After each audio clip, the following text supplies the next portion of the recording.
ሰላም ጤና ይስጥልን የተከበራችሁ ተመልካቾቻችን እንደምናላችሁ ከአማራ ሚዲያ ኮርፖሬሽን ደሴ ስቱዲዮ ለሰዓቱ የተዘጋጁ ዜናዎችን ይዘን ቀርበናል። ከዜናዎቹ ጋር ሰላዲን ሰይር ነኝ። አብራችሁን ቆዩም። ሀገራዊ ምክክሩ በሀገሪቱ ያሉ ቁርሾችን ሊፈታ እንደሚችል የደሴ ከተማ ነዋሪዎች ተስፋ አድርገዋል። ምክክሩ ለቀጣዩ ትውልድ የተሻለች ሀገር ለማስረከብ መሰረት የሚጥል መሆኑንም ነዋሪዎቹ ተናግረዋል። የነዋሪዎቹን ሀሳብ ዘጋቢያችን አንተነህ ጸጋዬ አሰባስቦታል፣ እንደሚከተለው ይቀርባል። የተለያዩ ችግሮች መኖራቸው ይታወቃል። እነዛ ችግሮች ሊፈቱ የሚችሉት በንግግር በውይይት በክብ ጠረጴዛ ላይ መሆኑ ይታወቃል። ነገር ግን ይህ እድል እስካሁን ድረስ ባለመገኘቱ የሀገራችንን ኢኮኖሚ ወደ ኋላ የጎተተ እስበሳችን አንድነታችን እንዳይጠናከር ያደረገ ጉዳይ ሆኖ ቆይቷል። አሁን ግን ይሄ የምክክር ጉባኤ ወይም የምክክር ኮሚሽን መቋቋሙ በአጠቃላይ በሀገራችን ውስጥ ያሉ አለመግባባቶች፣ ችግሮች በቀላሉ ሊፈቱ የሚችሉ ችግሮችን የሚፈታ ቁልፍ መሳሪያ ነው ብዬ ነው የምወስደው። በሰለጠነ አካሄድ የተያዘ አካሄድ ስለሆነ በጣም ትልቅ ፋይዳ ያለው ዜጎችን ለወደፊት ከሞት የሚታደግ የችግር አፈታት ስልቱም ደግሞ ተቀባይነት ያለው አይደለም ለአፍሪካ እንደው በዓለም ደረጃ ተቀባይነት ያለው ነው። በጠረጴዛ ዙሪያ ተወያይተን የሀገራችንን ችግር ሊፈቱ የሚችሉ የድሮ ባህላችንን ይዘን በመወያየት እና ሰላም ይመጣል ብዬ ነው የምጠብቀው። 8 አጠቃላይ ሊያወያዩ የሚችሉ እንትኖች አጀንዳዎች ተመርጠዋል።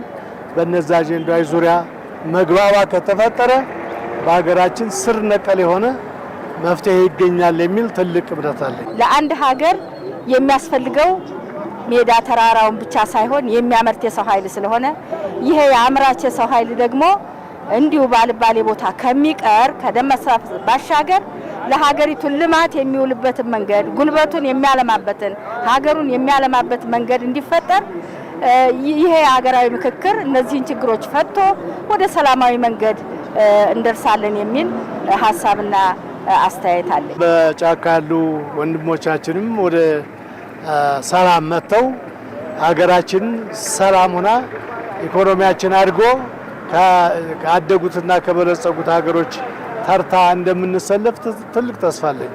ማነቆ የሆኑ ችግሮች ይፈታሉ ብዬ ተስፋ አለኝ። የተለያየ ማህበረሰብ ክፍሎችን ወክለው የተቀመጡ ዜጎች እዛ ጋር በመገኘታቸውም የኢትዮጵያ ችግር የወደፊት ችግሮቻችን በትክክል ይፈታሉ፣ መፍትሄ ያገኛሉ የሚል ተስፋ አለኝ። ባለው ችግር ምክንያት በየአካባቢው ትምህርት የተቋረጠ ነው ያለው። ስለዚህ ሰላም መኖሩ ደግሞ ለወጣቱ ትውልድ ራሱን ወደፊት የሚገነባበትን ትምህርት ያገኛል የሚል ግምት አለኝ። የአማራ ክልል ሰላምና ጸጥታ ቢሮ በአዋሳኝ አካባቢዎች የጋራ ተጠቃሚነትን መርህ አድርጎ እየሰራ መሆኑን አስታወቀም። በአማራ ክልል የደቡብ ወሎ፣ ሰሜን ሸዋና ኦሮሞ ብሔረሰብ አስተዳደር ከአፋር ክልል አጎራባች ወረዳዎች ጋር ስላለው የሰላምና የወቅታዊ ሁኔታ በተመለከተ የጋራ የምክክር መድረክ ተካሂዷል። ዘገባው የባለ አለምይ ነው። ተመስገን አሰፋ ያቀርበዋል።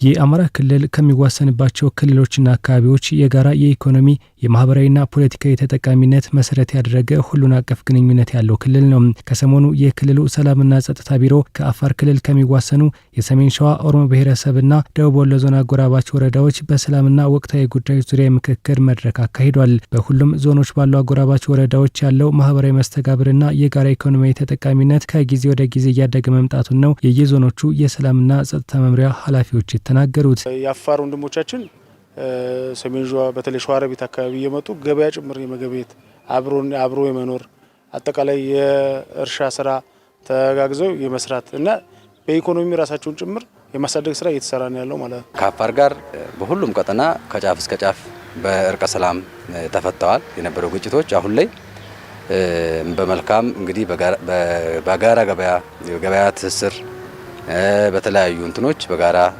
በሰላም እየኖረ ያለበት ሁኔታ ነው ያለው። ማህበረሰቡ አብሮ እየዋለ ነው፣ አብሮ እያረሰ ነው፣ አብሮ እያረባ ነው ማለት ነው ያለ።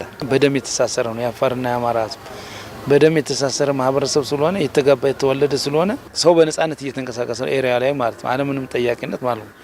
ምክንያቱም በአካባቢ ያሉ አባገሮች አሉ፣ እነዚህ የሃይማኖት መሪዎች ስላሉ የጎሳ መሪዎች ስላሉ እነሱ ጋር ግንኙነት ሳይሆን መልካም ግንኙነት ተፈጥሯል። በሁሉም አካባቢዎች ያለውን ግንኙነትና የጋራ ተጠቃሚነት ለማደናቀፍ የሚሞክሩ ቡድኖች ቢኖሩም ማህበረሰቡ የቡድኖችን እኩይ ዓላማ በመረዳት የሁለቱም ክልል ህዝቦች ለሰላምና ልማት በጋራ እየሰሩ ስለመሆኑ ነው መምሪያ ኃላፊዎቹ የገለጹት። ህዝቡ አሁን ሰላሙ የኔ ነው፣ የሚጠቅመኝ አማራ ጋር ስሰራ ነው፣ የሚጠቅመኝ ከአፋር ወንድሞቼ ጋር ስሰራ ነው፣ ከአፋር ወንድሞቼ ጋር መነጣጥለኝን ከአማራ ወንድሞቼ ከኦሮሞ ወንድሞቼ ጋር መነጣጥለኝን አጀንዳ አልፈልግም እያለ እየመከተ ነው ያለው። ይሄ እንደዚህ አይነት ማህበረሰብ እየተፈጠረ ነው ያለው በየቀጠናው ማለት ነው። እና ይሄን አጠናክሮ መቀጠል ያስፈልጋል። እንደው በውይይቱ ላይ የጎሳ መሪዎች ያነሱት ሀሳብ ጽንፈኝነትን በጋራ እንዋጋ ነው፣ በጋራ እንታገል ነው። ስለዚህ በጋራ እንዋጋ፣ በጋራ እንታገል፣ አንድ እንሆን። ከዚህ አንጻር በመሀከላችን የገባ ጥላት ሁላችንም ጠርገን ማስወጣት አለብን በሚል ነው የተስማሙት። በአማራ ክልል ሰላምና ጸጥታ ቢሮ የግጭት መከላከልና አፈታት ዳይሬክተር አቶ መንግስቱ ፈረደ የክልሉ ሰላምና ጸጥታ ቢሮ አዋሳኝና ጎራባች አካባቢዎች ጋር በመርህ ላይ የተመሰረተ የህዝቦችን ተጠቃሚነትና ሰላም ለማረጋገጥ እየሰራ ነው ብለዋል። የመጀመሪያው የአመራር ለአመራር ግንኙነት ነው። የአመራር ለአመራር ግንኙነት የተሻሻለ ከሆነ የማህበረሰቦችም ግንኙነት ይሻሻላል። ስለዚህ የመጀመሪያ አመራሩ ተገናኝቶ አጠቃላይ ስለ አጎራባች ማህበረሰቦች የግጭት መንስኤዎች ላይ ይመክራል። ከዚህ በዘለለ ደግሞ ማህበረሰቦችን የማገናኘት ስራ እንሰራለን። ኮንፈረንሶች ይካሄዳሉ። በአጠቃላይ ክልሉ ሰላምና ጸጥታ ቢሮ የሚሰራው ምንድነው? ብቻን ማድረግ አይቻልም ነው። አሁን ባለንበት ሁኔታ አማራ ክልል ብቻውን ተጉዞ የክልሉን ሰላምና ጸጥታ ሊያስከብር አይችልም። የአማራ ክልል ብቻውን ተጉዞ የክልሉን ኢኮኖሚ ሊያሳድግ አይችልም። ስለዚህ የጋራ ተጠቃሚነት ያስፈልጋል ነው።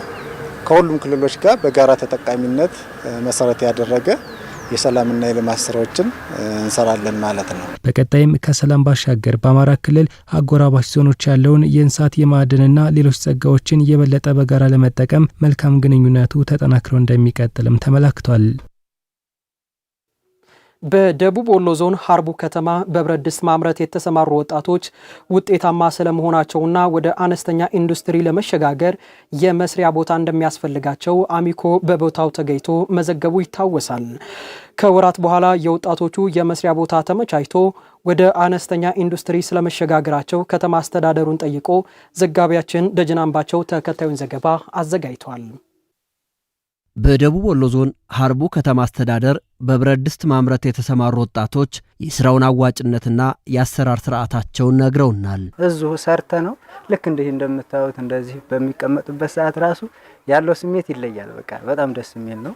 ደግሞ የበለጠ ደግሞ ተጠቃሚ ጋር ደርሶ ሲገለገሉበት ስናይ በጣም ደስ ነው የሚለን። ስራው ያው ቢያደክም አዋጭ ነው፣ ያወጣል፣ ጥሩ ነው። ያው ሙያ ኑሯቸው ቢሰሩ ለወጣቶች አሪፍ ነው። ወጣቶቹ ስራው አዋጭ ቢሆንም በከተማዋ መሃል የሚሰሩት በመሆኑ ከጤናና መሰል ጉዳዮች ጋር በተያያዘ በተደራጀ መልኩ የሚሰሩበት ቦታ እንዲመቻችላቸው ይጠይቁም ነበር። አሁን ዘመን አድርገን ከይህም የተሻለ ደግሞ ትንሽ ጥበብ ተጨምሮበት ያለውን ልፋቱን ቀለል ቢደረግ መልካም ነው ላለ አሁን የምንፈልገው መጀመሪያ ቦታ እንዲሰጠን ነው።